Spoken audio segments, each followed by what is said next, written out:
I'm up 2:30 in the morning trying to process everything that I have been experiencing in the last week. I have great compassion and love for Vanessa. 9 years ago, I met her at the hippie house. She's one of the most vibrant, beautiful women I have met. Oh, intelligent, stimulating conversation. She's one of the kind of women when she walks into the room, people just kind of are silent for a moment because they wonder if she's real. And she very much so is real, of course. It was, harsh for me to see her when I came back to visit my son and let him know that there was a big change in my life, that I realized absolutely I can only come to the Mesa every so often because the high altitude sickness hurts my heart. And going to the beach and swimming and at ocean altitude, my heart had begun healing, and the AFib that the doctors had been hearing went away. And of course, when I've come back here, I could right away feel the pressure of the high altitude. So when I saw her in September coming back, I was shocked. I was horrified. The last time I saw her, she was up and running around, and ever since she had her bone marrow where she was the donor for a bone marrow transplant. She's never quite been the Vanessa I know, because there were several doctors who said no, they would not allow her to be the donor because her health was not in her immune system couldn't handle that.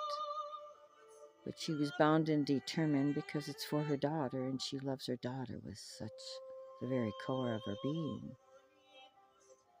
She found the doctor that did this operation, but as the other doctors had noted, it did take a big hit to her immune system, and because of that,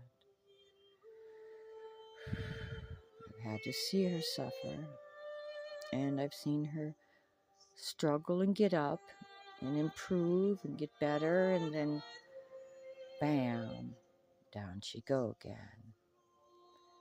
Some people have bad backs, some people have, the lung difficulties because some kind of something happened, some disease or accident occurred, and hello, now that's the weakest spot in their body. Well, unfortunately, when she was 5, she had a motorcycle accident and severe head injury. And so she became epileptic basically the rest of her life.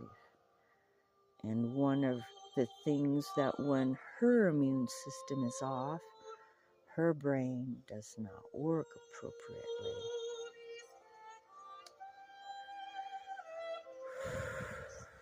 But that last stay in the hospital, when she came out and I saw her, oh no. Wheelchair bound.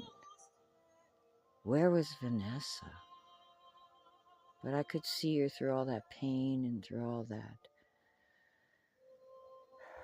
brain that seemed to be ripped apart and haphazardly reconnected,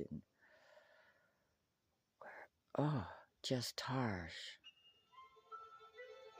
And so when I saw her on Friday morning, she wasn't tracking.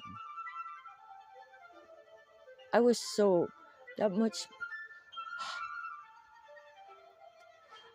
that much more angry because part of the reason she's where she's at is because she doesn't have that home health support that she needed to be able to heal appropriately.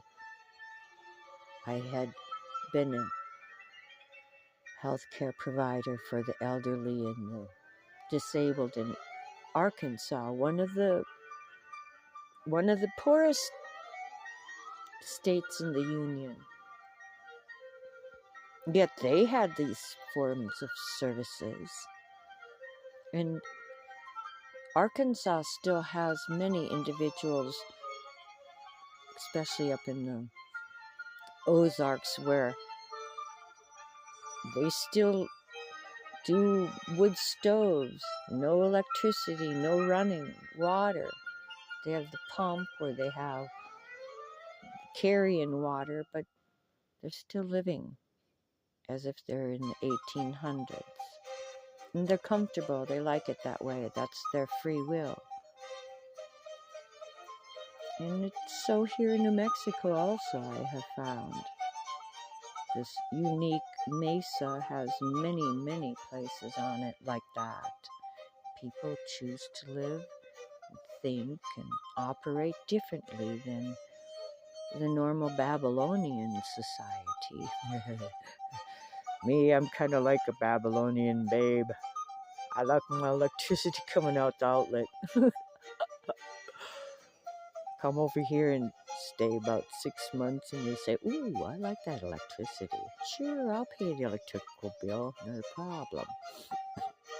But at the same time, it's been exciting to learn solar. It's been exciting to be around this form of thought pattern that has never been really brought to my attention before. But now it has. But as I had witnessed this week, there's some big drawbacks. Serious drawbacks.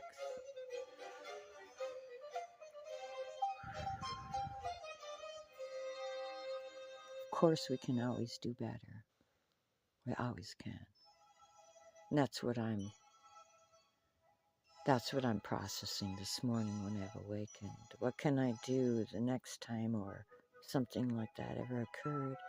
How can I be more efficient? What can I do differently?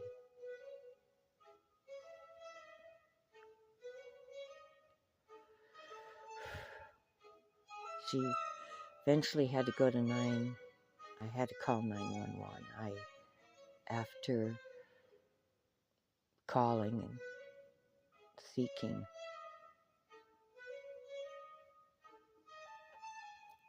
I guess the best thing I can do is make certain individuals that do seem to find ways to get things done, contact them and let them know about this unique situation, and maybe she need not be frightened when she's in the hospital. And for certain, when she's released, she won't be released to a place where wheelchair access isn't available. And she is watched and taken care of. She's a social being. She needs people to talk to. She was too alone for too long. Doesn't necessarily work for some people like that. Me? The COVID taught me I can be 2 years alone, and that's all right. Not a problem. Yeah, especially when I went into town and I had to wear the mask and I had a heart condition. And the mask hurt me to put over my nose. And I kept being told when I'd go to town, put that up over your nose. Rah, rah, rah, rah, growl, growl. Hate stares in the face. So, yeah, I learned I like alone. It's okay, not a problem. For some people, though, you better have the social because they need it. You gotta have it. It's most important. And that is her. And that's okay. So that's part of her healing process, is make sure that she has social activities too that she's proud of. It's important.